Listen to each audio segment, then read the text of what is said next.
수업은 다 들어놨어요. 수업도 다 들어두고 자격증도 따두고 독학사도 다 해놨는데 행정 절차를 하는 걸 아예 몰랐던 거예요. 뭐 학습자 등록, 학점인정 신청, 학위 신청 이런 거를 아예 들어도 본 적이 없다고 하던 분이 있었어요. 그래서 이상하다. 자기는 학점 다 채웠는데 뭔가 그럼 어디서 연락이 오는 거 아니냐, 학위 주는 거 아니냐, 졸업장 나오는 거 아니냐. 아마도 뭐 플래너가 같이 했다면 안 알려준 그런 경우일 수도 있고, 혹은 본인이 알아서 하려고 막 어찌저찌 하긴 했는데 마무리가 안 돼서 결국에는 또 한 학기를 또 기다려야 되는 그런 경우들이 생각보다 많죠.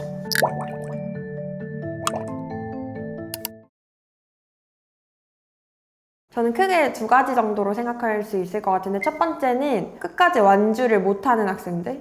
그러니까 일단 시작은 했는데 처음에 계획했던 대로 그대로 끝나는 경우는 사실 그렇게 많지 않거든요. 중간에 학점 채우는 데 있어서 워낙에 활용할 수 있는 방법들이 많으니까 계획이 무조건 달라져요. 근데 이거를 잘 몰라서, 그래서 거기에 막혀가지고 그냥 포기해야겠다 하고 포기하는 경우. 예를 들면은 저한테 제일 또 많이 이렇게 물어보는 경우가 몇 년 전에 중단해놓고 다시 하려는 사람들이 되게 저를 많이 찾거든요. 근데 그 사람들 보면은 다 자기 과정을 제대로 알고 진행했던 사람들이 아니에요. 자격증은 이거 누가 따라 그래서 이거 땄고, 근데 보면은 다 학점 인정이 좀 안 되는 자격증이 따놨다던가, 수업도 듣기는 들었는데 전공에 맞는 과목이 아닌 뭐 이상한 과목들로 막 조합해서 드러났다거나, 이런 거는 처음부터 계획을 좀 제대로 잡지 않고 시작을 했기 때문에, 그리고 혹은 그냥 남한테 의지만 하고 시작을 했기 때문에 그 사람들이 알려주는 방향대로 했는데 그게 또 잘못되어 있는 경우에 중간에 계획이 완전 틀어져 버리거든요. 그래서 그냥 포기를 해버렸다고, 그렇게 해서 문의를 주는 사람들도 되게 많았고요. 저한테 이제 따로 문의를 주셨던 분 중에는 같이 진행하던 그 플래너가 1년 안에 4년제 학위를 따는 플랜을 짜줬던 거예요. 근데 사실 조금만 계획을 본인이 들여다봐도 정말 무리인 케이스거든요. 무리인 플랜이에요. 예를 들면은 자격증 3개에다가 그 다음에 수업 2학기도 완전 꽉꽉 수업 풀로 채워져 있고, 독학사도 한 번에 막 5, 6과목을 다 합격하게끔 그렇게 해서 1년짜리 플랜을 짜주는데 저는 그게 전혀 의미가 없다고 생각하거든요. 왜냐하면 달성할 수 없기 때문에. 근데 결국에는 달성을 못해서 자기가 플래너랑도 연락이 두절돼가지고 그냥 저한테 다시 한번 플랜 설계를 받고 싶다고 연락이 온 경우가 있었는데, 생각보다 이런 경우가 되게 비일비재해요. 뭐 현실적으로 가능한 플랜은 다 정해져 있거든요, 사실 하다 보면은. 근데 이런 걸 고려하지 않고 하다 보니까 결국에는 목표 달성할 수도 없고, 만약에 단순히 학위 취득이 아니라 일정 지원 시기가 정해져 있는 대학교 편입이나 아니면 대학원 지원이나 실제로 회사에서 학력 충족해서 가져와라 하는 어떤 시기들이 다 정해져 있는데, 만약에 그 계획이 처음부터 잘못 세워진 계획이라면은 그걸 아예 달성할 수조차 없거든요. 그러면 본인이 원래 생각했던 목표도 아예 계획이 틀어지니까 이런 경우는 조금 안타까웠던 경우들이었던 것 같아요. 한 가지는 약간 수업은 다 들어놨어요. 수업도 다 들어두고 자격증도 따두고 독학사도 다 해놨는데 행정 절차를 하는 걸 아예 몰랐던 거예요. 뭐 학습자 등록, 학점인정 신청, 학위 신청 이런 거를 아예 들어도 본 적이 없다고 하던 분이 있었어요. 그래서 이상하다. 자기는 학점 다 채웠는데 뭔가 그럼 어디서 연락이 오는 거 아니냐, 학위 주는 거 아니냐, 졸업장 나오는 거 아니냐. 그래서 제가 학자 등록이랑 학점인정 신청, 뭐 학위 신청 하셨나요? 그랬더니 그게 뭐냐고.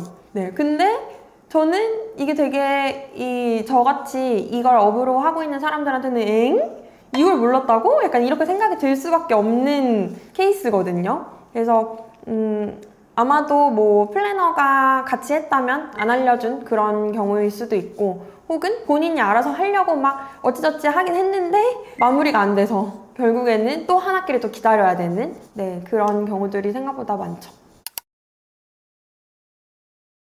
일단 공부하셔야죠.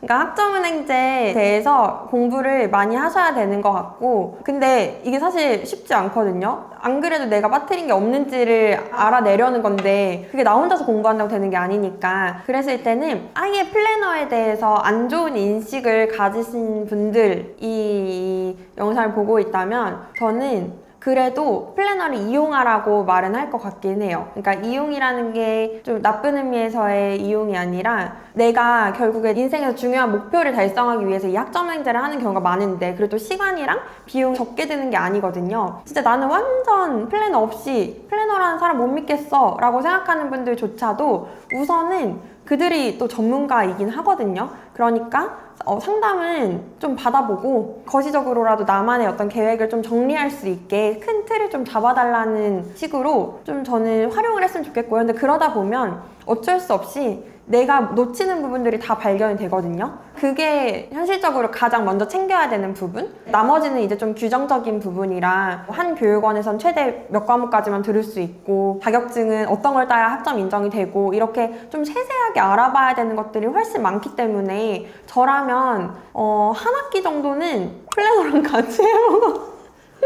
진짜 굳이 혼자 한다면은 일단 큰 계획을 정하는 게 우선이기 때문에 내가 언제까지 이 학위를 따고 싶다, 언제까지 이 학점을 이수하고 싶다 라는 기한이 있어야 돼요. 예를 들어 내가 편입을 준비한 학생이면 편입은 보통 연말에 지원을 하니까 그럼 내가 연말까지 한 80학점을 채우겠다, 연말까지 뭐 140학점을 채우겠다, 이렇게 큰 기간을 정해 놓으면 어차피 수업으로 들을 수 있는 학점은 제한적이기 때문에 한 학기 최대 8개, 1년 최대 14개 이렇게 맞춰 놓으면 나머지 학점을 채울 수 있는 방법이 이제 나오거든요. 그래서 자격증은 몇 개를 따야 되는지, 뭐 독학사는 몇 과목을 해야 되는지에 대한 또 구체적인 계획이 생겨요. 그래서 가장 첫 번째는 진짜 큰 내 맥시멈 기간 정하기.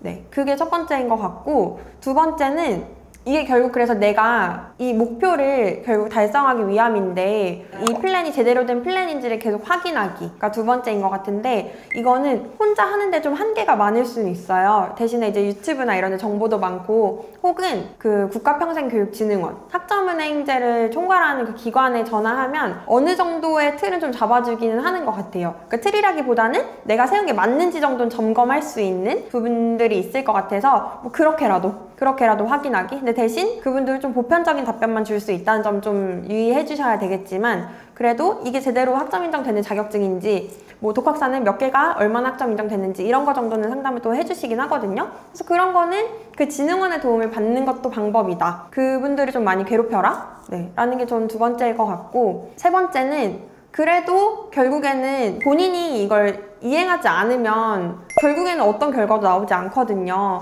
그러니까 수업을 듣는 것도 좀 꼼꼼히 이 교육원에서는 어떤 성적 반영 요소들이 있는지 뭐 이수 기준은 어떻게 되는지 이런 거를 하나하나 꼼꼼히 체크하고 그 다음에 수업을 다 듣고 나서 아까 말했듯이 그냥 누가 학점을 인정해주게 가만히 냅두는 게 아니라 내가 직접 학습자 등록, 뭐 학점 인정 신청, 학위 신청의 어떤 행정 절차를 꼭 해야 되니까 근데 이것도 기간이 정해져 있거든요. 그러니까 저는 국가평생교육진흥원 홈페이지를 좀 수시로 들어가 보면서 거기에 나와 있는 일정 체크하고 방법들 체크하고 이렇게 계속 확인하는 습관을 들이는 거 과정을 마칠 때까지 그게 무조건 필요한 요소들이라고 생각해요.